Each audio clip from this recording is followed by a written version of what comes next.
ప్రేక్షకులకు నమస్కారం. నేను మీ డాక్టర్ పిఎస్ సాగర్. ఈరోజు మీకు అవగాహన కలిగించబోయే టాపిక్ వెన్ను సమస్యలు. సో, మన వెన్నుపూస అనేది ఎంత ఇంపార్టెంట్ ప్రతి ఒక్కరికి తెలుసు. ప్రతి ఒక్కరి వాళ్ళ లైఫ్ టైంలో ఎప్పుడో ఒకప్పుడు ఓవర్ స్ట్రెయిన్ అవ్వడం వల్ల మెడ నొప్పి, నడుము నొప్పి, వీపు నొప్పి ఇలాంటి నొప్పులు సర్వసాధారణంగా మనం చూసే ఉంటాము. కొంతమందికి మనం చూస్తూ ఉంటాము విపరీతంగా వాళ్ళకి heavy pains, back pain, neck పెయిన్‌తోని వాళ్ళు రెగ్యులర్ వర్క్ కూడా వాళ్ళు చేసుకోవడానికి చాలా ఇబ్బంది పడతా ఉంటారు. కొంతమంది బెడ్ రిడెన్ కూడా అవుతా ఉంటారు. కొంతమంది సర్జరీ జరిగాక కంప్లీట్‌గా మంచానికి ఎప్పటికి పరిమితం కూడా అవుతా ఉంటారు. అసలు ఈ వెన్ను సమస్య ఏంటి? ఇవి రావడానికి కారణాలేంటి? నివారణ చర్యలేంటి? అంటే మనం అసలు రాకుండా మనం ఎలా మనం కాపాడుకోవచ్చు? ఎన్ని స్టేజెస్‌లో ఈ డ్యామేజెస్ జరుగుతుంది? అండ్ సర్జరీ కాకుండా, పెయిన్ కిల్లర్ కాకుండా దీనికి పర్మనెంట్ సొల్యూషన్స్ ఏవన్నా ఉన్నాయా అనేది దయచేసి వీడియో లాస్ట్ వరకు కూడా తెలుసుకోండి. పూర్తి అవగాహన కలిగించే పని మీకు చేస్తాను. అందరికీ నమస్తే. మాది కర్ణాటక జిల్లా రాయచూర్. మా బావ బ్యాక్ పెయిన్‌తో 4 సంవత్సరాల నుంచి బాధపడుతున్నాడు. కూర్చోడానికి అవ్వట్లేదు, లేవడానికి అవ్వట్లేదు, కాళ్ళు లాగేయటము అది ఇది. మేము లోకల్ హాస్పిటల్‌కి చాలా హాస్పిటల్‌కి వెళ్ళినాము. ఎక్కడికెళ్ళినా ఆపరేషన్ చేయాలి, సర్జరీ చేయాలని చెప్పినారు. మాకు అది కొంచెం మేము చాలా భయపడిపోయినాము. ఒకరోజు ఇలాగే ఇంటి దగ్గర కూర్చొని యూట్యూబ్‌లో చూసినాము. Road number 2 Hyderabad, road number 2 Banjara hills, Sagar sir అని చెప్పేసి యూట్యూబ్‌లో చూసినాం మేము ఒకరోజు. చూసి ఇక్కడికి రావడం జరిగింది. ఇక్కడికి వచ్చిన తర్వాత సార్‌ని మీట్ అయితే మాకు 4 సంవత్సరాలు బాధపడుతున్న మా బావకి కేవలం 2 నెలల్లోన మొత్తం అంతా క్లియర్ చేసేసినాడు. ఇప్పుడు మామూలుగా నడవగలుగుతున్నాడు ఆయన. ఆయన పనులు ఆయన సొంతంగా చేసుకుంటున్నాడు. ట్రీట్మెంట్ అయితే మాకు బాగా జరిగింది ఇక్కడ. మేము ఏమో అనుకున్నాం ఫస్ట్‌లోన ఎక్కడికెళ్ళినా ఆపరేషన్ చేయాలి అది ఇది అని చెప్పినారు. ఇక్కడ ఆపరేషన్ లేకున్నట్టే మాకు ట్రీట్మెంట్ అయితే చాలా బాగా అయితే జరిగింది. మేము ఎందుకంటే ఇదంతా సార్ చెప్పాలని అయితే లేదు. మా సంతోషంగా చెప్పినాం 10 మందికి ఉపయోగపడాలని. ఎవరికైనా బ్యాక్ పెయిన్ ఉంటే మాత్రం ఇక్కడ అడ్రస్ అయితే Hyderabad Banjara hills road number 2 Sagar sir hospital. అడిగినా ఎవరైనా చెప్తారు. ఇక్కడికి వస్తే మాత్రము మీకు ఏ ప్రాబ్లం ఉన్నా కేవలం 2 మంత్స్ తప్పితే 3 మంత్స్‌లో కంప్లీట్ చేసేస్తాడు సారు. ఓన్లీ గిపరేషన్ ఏముండదు. ట్రీట్మెంట్ మెడిసిన్‌తోనే కంట్రోల్ చేసేస్తాడు. మా బావకైతే 4 సంవత్సరాల కింద చాలా ఇబ్బంది పడినాడు ఆయన. ఇప్పుడైతే ఆయన ట్రీట్మెంట్ 2 నెలలు తీసుకున్న తర్వాత ఆయన పనులు ఆయన సొంతంగా చేసుకోగలుగుతున్నాడు. ఆయన కూర్చోడానికి, లేవడానికి కానీ చాలా ఇబ్బందిగా ఉండేది ఇంతకుముందు ఆయనకి. ఎందుకంటే బైక్ మీద వెళ్ళేటప్పుడు కానీ, ఎక్కడికైనా లాంగ్ డ్రైవ్ చేసేటప్పుడు కానీ చాలా ఇబ్బంది పడేవాడు కూర్చోడానికి, లేవడానికి. ఇప్పుడు సొంతంగా ఎక్కడికైనా బైక్ మీద వెళ్ళగలుగుతున్నాడు ఒక్కడే. ఏమైనా చిన్న పనులు చేసుకోగలుగుతున్నాడు. పొలం పనులు అవి ఇవి ఎక్కువ బరువు పనులు కాకున్నట్ట. ఇప్పుడైతే మాకు చాలా బాగా అనిపించింది. మీరు ఎవరైనా ఇలాంటి బ్యాక్ పెయిన్‌తో బాధపడే వాళ్ళు ఉంటే ఇక్కడ Hyderabad Banjara hills road number 2 Sagar sir దగ్గర మీట్ అవ్వండి. ఆయన ఎటువంటి ప్రాబ్లం ఉన్నా కేవలం 2 నెలలు 3 నెలల్లోనే కంప్లీట్ చేసేస్తారు మీకు. ఫస్ట్ ఆఫ్ ఆల్ ఇది మన వెన్నుపూస మోడల్. సో మనం చూసుకుంటే ఇది మన మెడ భాగం, దీన్ని సర్వైకల్ అంటాము. తర్వాత ఈ మధ్య భాగం అంతా కూడా థొరాసిక్ లేదా డార్సల్ రీజియన్ అంటే మన ఈపు భాగము. తర్వాత ఇది మన బ్యాక్ అండి, మన లోవర్ బ్యాక్, మనం లంబార్ రీజియన్ అంటాము. తర్వాత ఇది మన టెయిల్ బోన్, సాక్రమ్ రీజియన్ అని చెప్పి అంటాము. సో ఇప్పుడు అసలు ఈ వెన్నుపూసకి వచ్చే సమస్యలు ఏంటి? ఎందువల్ల వెన్నుపూస పాడవుతుంది? ఎలా డ్యామేజ్ అవుతుంది? మనం చూసుకుందాం. సో దాదాపు సర్వసాధారణంగా ఇదేమి వైరసో, బ్యాక్టీరియాతోని మనకు వెన్ను సమస్యలు ఏం రావు. చాలా రేర్ కేసెస్‌ల ఏవో మనం లక్షల్లో, కోట్లలో ఒకటి రావచ్చేమో కానీ బట్ 99.9% ఇవి జీవనశైలికి సంబంధించిన వ్యాధే అని మనం చెప్పొచ్చు. సో చూసుకుంటే వెన్నుపూస ఎలా పాడవుతుంది స్టేజెస్ వైస్ మనం మాట్లాడుకుందాము. సో ఫర్ ఆల్మోస్ట్ ఎవ్వరికి ఇప్పుడు ఎంఆర్ఐ తీసినా ఎంతో కొంత డీజనరేషన్, ఎంతో కొంత డ్యామేజ్ అనేది సర్వసాధారణంగా కనబడుతుందండి. ఎవరికి పర్ఫెక్ట్‌గా లేదు. ఎవరి జీవనశైలి పర్ఫెక్ట్ లేదు. ఎవరికి కూడా వెన్నుపూస కూడా పర్ఫెక్ట్ లేదు. కానీ మనం ఫస్ట్ స్టేజ్, సెకండ్ స్టేజ్‌లో పెద్దగా మనకు లక్షణాలు ఏం బయటపడవు. అంటే మైల్డ్‌గా డీజనరేషన్, మైల్డ్‌గా స్టిఫ్‌నెస్ ఉంటుంది. కొద్దిగా నడవడమో లేకపోతే ఏదైనా బాగా ఓవర్ స్ట్రెయిన్ అయినప్పుడు లైట్‌గా మనకు మెడ నొప్పో, బ్యాక్ పెయినో అనిపిస్తుంది. కొంచెం రెస్ట్ తీసుకున్నా కూడా తగ్గిపోతుంది. అంటే అర్థం చేసుకోండి, ఆల్మోస్ట్ మీరు ఫస్ట్ స్టేజ్‌లోనో, సెకండ్ స్టేజ్‌లోనో మీకు ఎంతో కొంత పెయిన్, ఎంతో కొంత స్టిఫ్‌నెస్, ఎంతో కొంత డీజనరేషన్ జరిగిందని మనం అనుకోవచ్చు. ఎప్పటి నుంచి లక్షణాలు బయటికి ఎక్కువగా కనబడతాయి అంటే థర్డ్ స్టేజ్ నుంచి స్టార్ట్ అవుతుంది.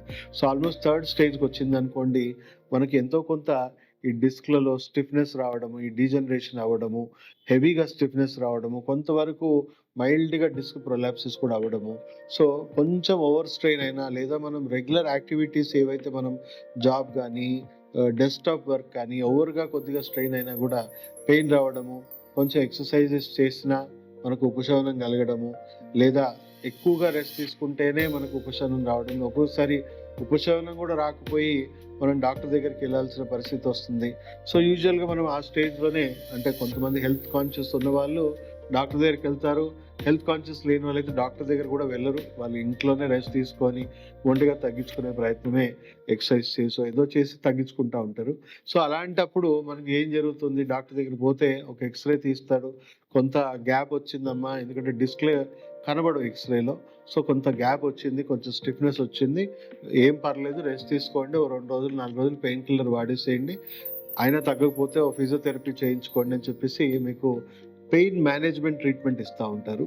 అండ్ అలాగే కన్సిస్టెంట్గా ఇలాగే డీజనరేట్ అయ్యి, ఇప్పుడు మనం లక్షణాలకే వైద్యం ఇచ్చాము, సో కాబట్టి ఇది ఇంకా డీజనరేషన్ అయ్యి మనకి ఇంకా హెవీగా స్టిఫ్నెస్ క్రియేట్ అయ్యి కర్వేచర్లో కూడా కొంతవరకు డిఫెక్ట్స్ రావడము, లేదా డిస్క్ కొద్దిగా ఎక్కువగా ఎక్స్ట్రీమ్గా ప్రోట్రూడ్ అవ్వడం. మనం డిస్క్ చూసుకుంటే ఇది ఇప్పుడు మన వెన్నుపూసలో ఒక్క సెగ్మెంట్ మాత్రమే, సో దీంట్లో డిస్క్ చూడొచ్చు, ఇక్కడ నరం చూడొచ్చు.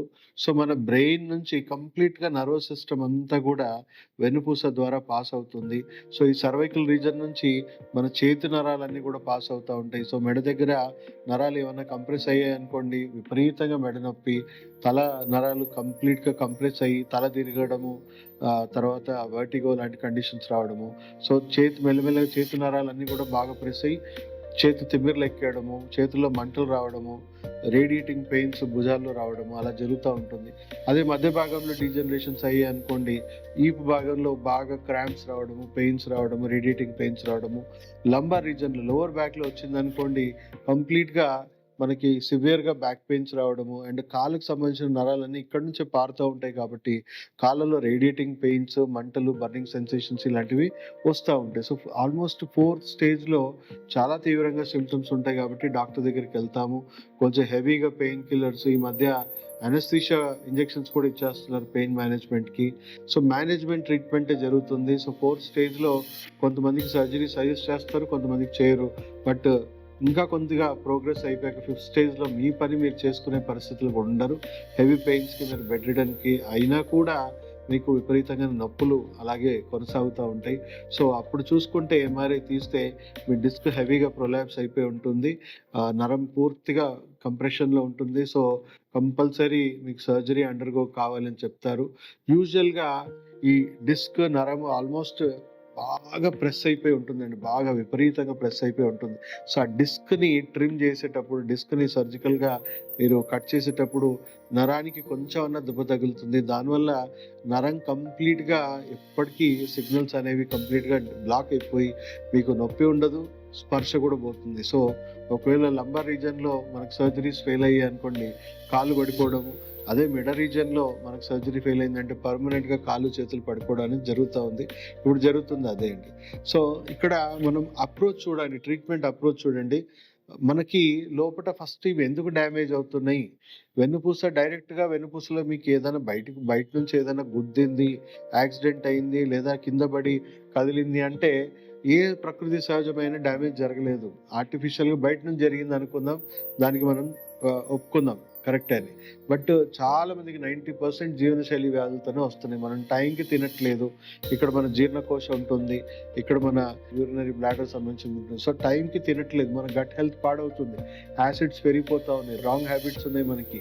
సో దానివల్ల మన గట్ హెల్త్ పాడవుతుంది, టాక్సిసిటీ పెరుగుతూ ఉంది.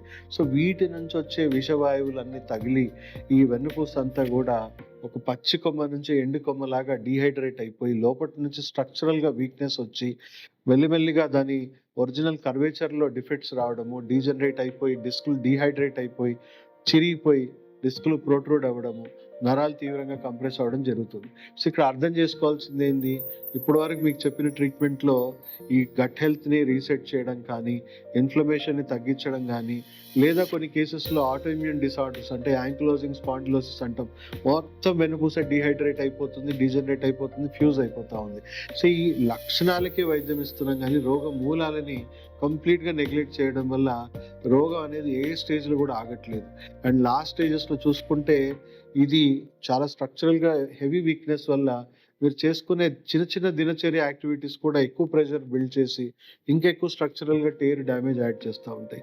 సో అక్యుపంక్చర్ ఫంక్షనల్ మెడిసిన్లో ఎలాంటి వైద్యం అందుబాటులో ఉంది, ఎలా మనం ఫర్దర్ స్టేజెస్ని మనం ప్రివెంట్ చేసుకోవచ్చు, ఎంతవరకు మనం నాన్ సర్జికల్గా కరెక్ట్ చేసుకోవచ్చు, మళ్ళీ రెస్ట్ ఆఫ్ ద లైఫ్ మళ్ళీ నార్మల్ లైఫ్ మనం లీడ్ చేయొచ్చా అనే విషయం మీద మనం తెలుసుకుందాం. సో ఫస్ట్ ఆఫ్ ఆల్ ఏ పేషెంట్కైనా కూడా థర్డ్ స్టేజ్ వచ్చినా, ఫోర్త్ స్టేజ్ వచ్చినా, ఫిఫ్త్ స్టేజ్లో మనకి 50% ఎందుకంటే ఆల్రెడీ హెవీగా స్ట్రక్చరల్ డ్యామేజ్ అయిపోయింది, ఇంకా సర్జికల్గా అది సక్సెస్ అవ్వదు, నాన్ సర్జికల్గా అట్లీస్ట్ మనకు 50% ఛాన్స్ ఉంటుంది. అండ్ ఫోర్త్ స్టేజ్లో ఉన్న వాళ్ళు డెఫినెట్లీ నాన్ సర్జికల్గా రికవర్ అవుతారు, బట్ వాళ్ళు పూర్తికి 100% సామర్థ్యంతో వాళ్ళు జీవితాంతం వర్క్ చేయలేరు. కేవలం 60 to 80% మధ్యలో సామర్థ్యంతోనే వాళ్ళు జీవితాంతం వర్క్ చేసుకోగలరు. థర్డ్ స్టేజ్లో ఉన్నవారు ఆల్మోస్ట్ 90% మళ్ళీ నార్మల్సీ రిటర్న్ చేసుకోవచ్చు. అంటే ఎంత అర్లీ స్టేజ్లో ఈ వైద్యం స్టార్ట్ అవుతే అంత మంచిదని మనం గ్రహించాలి. సో ఫస్ట్ పేషెంట్కి కాజ్ ఆఫ్ డ్యామేజ్ ఐడెంటిఫై చేస్తాం, ఎందువల్ల వెన్నుపూస డీజనరేట్ అవుతుంది, డ్యామేజ్ అవుతుంది అనేది మనము వాళ్ళ జీవన విధానం ఎలా ఉంది, ఆహార విధానం ఎలా ఉంది, అండ్ వాళ్ళ బాడీలో ఎలాంటి టాక్సిన్స్ ఉన్నాయి, ఎలాంటి ఫంక్షనల్ డిఫెక్ట్స్ ఉన్నాయి, గట్ హెల్త్ ఎలా ఉంది, ఇమ్యూన్ సిస్టమ్ ఎలా వర్క్ చేస్తుంది. సో డ్యామేజ్కి పూర్తి కారణాలు తెలుసుకొని పార్ట్స్ మార్చుకోవడం బెటరా, లేకపోతే వ్యవస్థని సరి చేసుకోవడం బెటరా. సో మేము వాళ్ళకి పూర్తిగా diet, life style, medicine, treatment ఇచ్చేసి లోపల జరిగే కణాల లెవెల్లో డ్యామేజ్ అంతా కూడా ఆగిపోయేలాగా, అండ్ దీనికే స్ట్రెంగ్త్ రీజనరేషన్ వచ్చేలాగా, మళ్ళీ ఎండు కొమ్మ నుంచి పచ్చి కొమ్మలాగా మారడానికి, మళ్ళీ మ్యాక్సిమం స్ట్రెంగ్త్, లైఫ్ రిటైన్ అవ్వడానికి కావాల్సిన పోషకాలు ఇచ్చుకుంటూ అక్యుపంక్చర్లో నాన్ సర్జికల్ ప్రోటోకాల్స్ ఉన్నాయి, నాన్ సర్జికల్ ట్రీట్మెంట్స్ ఉన్నాయి. సో వెంట్రుక మందం సూది ఒక డిస్క్లో మనం ఇక్కడ నుంచి రెండు వైపుల నుంచి ఇన్సర్ట్ చేసి ఒక ఎలక్ట్రోడ్స్ లాగా పెట్టి దీనికి ఎలక్ట్రోమాగ్నెటిక్ స్టిమ్యులేషన్స్, తరంగాలు మనం ఇస్తూ ఉంటాం.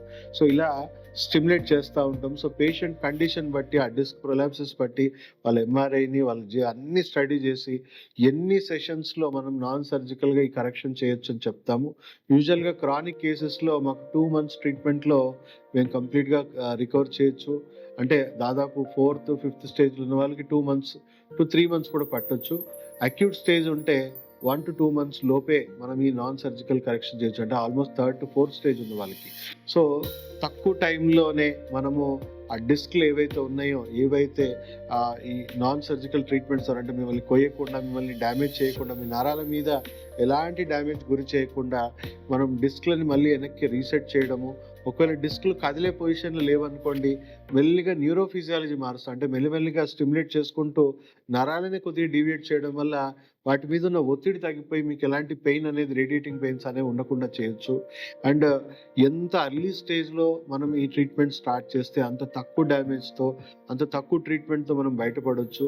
అండ్ ప్రపంచ ఆరోగ్య సంస్థ కూడా, ఈవెన్ సర్జన్స్ కూడా అపీల్ చేసింది, మీకు ఒకవేళ ఏదైనా పెద్ద సమస్య, అంటే ఇప్పుడు మీకు ఏదో సర్జరీ జరిగి డ్యామేజ్ అయిపోయి రప్చర్ అయిపోయింది అనుకోండి, తప్పనిసరిగా మీరు సర్జరీ చేయాలి.